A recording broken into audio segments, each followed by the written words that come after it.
Nous voulons rendre toute la gloire à notre Seigneur Jésus-Christ, celui qui est bon envers nous, celui qui nous aime plus que qui que ce soit, et celui qui nous accepte tel que nous sommes.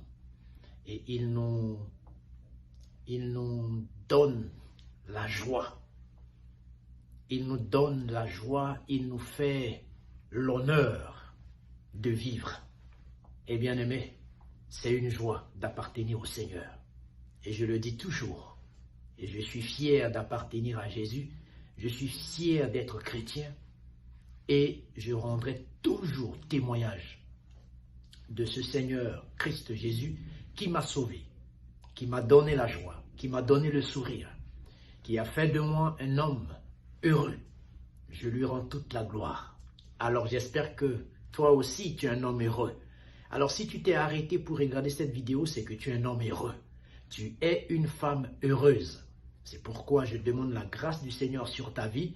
Je demande une grâce particulière, une présence particulière du Seigneur dans ta vie.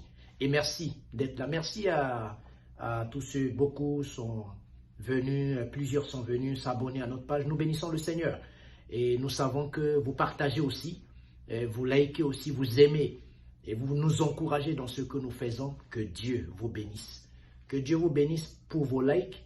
Que Dieu vous bénisse pour les cœurs que vous envoyez. Que Dieu vous bénisse également pour les partages. Parce que lorsque vous partagez, il y a une personne, ça peut donner la joie à une personne.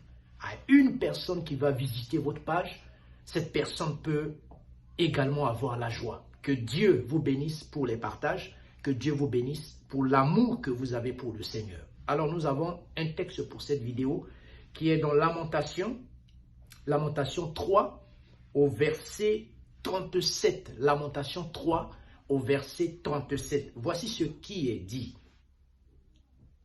Qui dira qu'une chose arrive sans que le Seigneur l'ait ordonné? Qui dira qu'une chose arrive sans que le Seigneur l'ait ordonné? Bien-aimé dans le Seigneur, je passe par là pour parler à une personne, pour dire à un enfant de Dieu, quelqu'un qui a donné sa vie au Seigneur, ou quelqu'un qui a donné sa vie au Seigneur mais qui est refroidi. Pourquoi? Il est refroidi parce que rien ne marche dans sa vie.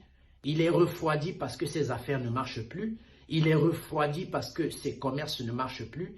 Il est refroidi parce que ses études ne marchent pas. Il a connu tellement d'échecs qu'il est refroidi et il se dit qu'il est abandonné de Dieu. Il se dit que vraiment il est délaissé de Dieu. Bien-aimé, Dieu n'abandonne jamais ses enfants. Ce n'est pas parce que tu as connu d'échecs. Ce n'est pas parce que tes commerces ne marchent pas, tes affaires ne marchent pas, tes études ne marchent pas que Dieu ne t'aime pas. Dieu t'aime. Dieu t'aime. Et rassure-toi de quelque chose. La bonne question que nous devons nous poser, pourquoi tellement de choses nous arrivent?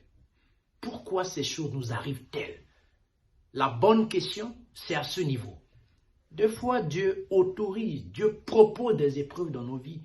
Il y a des choses que Dieu propose dans nos vies pour glorifier son nom. Il y a des choses que Dieu propose dans nos vies pour nous ramener vers lui. Pour nous ramener vers lui. Il y a des situations que le Seigneur permet pour tout simplement nous permettre de revenir vers lui. Il y a des situations que Dieu autorise dans notre vie pour nous façonner, pour nous préparer, pour nous éduquer et pour nous aider à mieux faire. Parce que parfois, quand Dieu nous bénit dans nos affaires, dans nos études, dans notre entreprise, on oublie Dieu. Parfois, on se détourne de Dieu. Parfois, on pense qu'on maîtrise la situation plus que Dieu. Et parfois, on pense aussi qu'on peut échapper à Dieu. Bien-aimé, je suis là pour dire à quelqu'un, il n'y a rien qui arrive sans que le Seigneur l'ait ordonné. Ça veut dire que dans notre vie, nous avons notre part, Dieu a sa part. Mais rassurez-vous de quelque chose, Dieu fait toujours sa part. Un enfant de Dieu a ce qu'on appelle des devoirs.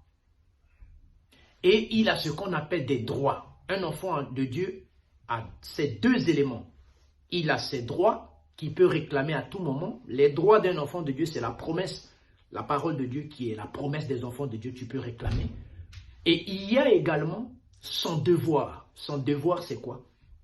Son devoir, c'est de faire ce que Dieu attend de lui. Donc, pour réclamer son droit, il faut faire son devoir. Et dans notre devoir, il y a beaucoup de choses que Dieu peut autoriser. Alors, comprenez quelque chose. Un enfant de Dieu peut mourir. Un enfant de Dieu peut tomber malade. Un enfant de Dieu peut vivre des situations difficiles. Mais ce n'est pas pour autant qu'on dira que Dieu ne l'aime pas. Toute situation de notre vie est autorisée, est vérifiée, est surveillée, est contrôlée par Dieu. Donc, bien-aimés, comprenez, il y a des gens qui rebroussent chemin à cause de quoi? Parce qu'ils ont perdu un parent, parce qu'ils ont vécu tel. Alors là, aujourd'hui, j'aimerais rendre un petit témoignage. J'étais arrivé en Europe dans un pays, je ne dis pas le nom, où je devais prier avec une dame, où sa fille a connu un accident, et sa fille est morte de cet accident. Et la dame dit, si elle doit donner sa vie au Seigneur, si elle doit prier Dieu, il faut que Dieu lui redonne sa fille. Dieu lui redonne sa fille. Or, cette femme a plusieurs enfants, cette femme a des petits-enfants, mais l'unique fille que Dieu a rappelée, ça lui a fait quelque chose. Bien-aimé, Satan n'a aucun droit. Satan ne décide pas la mort de qui que ce soit. Satan n'a pas la clé de la mort dans sa main. C'est notre Seigneur qui a la clé de la mort et de la vie dans sa main. C'est le Seigneur qui décide de qui doit mourir et qui doit vivre. Ça dépend des circonstances, ça peut être par accident, ça peut être par... Comment, c'est à Dieu. Tout ça, ça dépend de la souveraineté de Dieu. Alors bien aimés, nous devons comprendre quelque chose. Si quelque chose nous arrive, bénissons le Seigneur. Quel que soit ce qui nous arrive, nous devons bénir le Seigneur parce que Dieu est au contrôle. Dieu sait tout. C'est lui qui a autorisé. C'est lui qui peut autoriser même à Satan de nous éprouver. Rassurez-vous, même pour que nous soyons éprouvés par Satan, il faut que Dieu donne son autorisation. Vous pouvez lire dans Job 1 à partir du verset 6. Ça va vous parler. Alors bien aimé, je suis là pour dire à quelqu'un, il n'y a pas une situation de ta vie que le Seigneur ne connaît pas. Il n'y a pas une situation de ta vie que le Seigneur ne va pas donner son dernier mot. C'est pourquoi, quels que soient les hauts et les bas, ne baisse pas les bras. Quels que soient les hauts et les bas, quel que soit ce qui t'arrive, ne pense pas que Dieu ne t'aime pas. Quels que soient les échecs que tu as connus dans ta vie, ne pense pas que Dieu ne t'aime pas. Quel que soit ce que tu vis, quel que soit ce que tu es en train de traverser, ne pense pas que Dieu ne t'aime pas. La seule bonne nouvelle que j'ai à t'annoncer, Jésus t'aime, quelle que soit ta situation. Et il est capable, de la même manière qu'il a permis que tu sois éprouvé, de cette même manière, il va permettre à ce que la joie puisse être dans ta vie. La joie puisse te contaminer. Alors, que Dieu te bénisse, ressaisis-toi et reprends courage et fais confiance au Seigneur pour avancer. Que Dieu vous bénisse. En ce qui me concerne, je vous dis, seul Jésus nous suffit. Shalom. À la prochaine pour une nouvelle vidéo et un nouveau verset. Alors que Dieu vous bénisse. Shalom.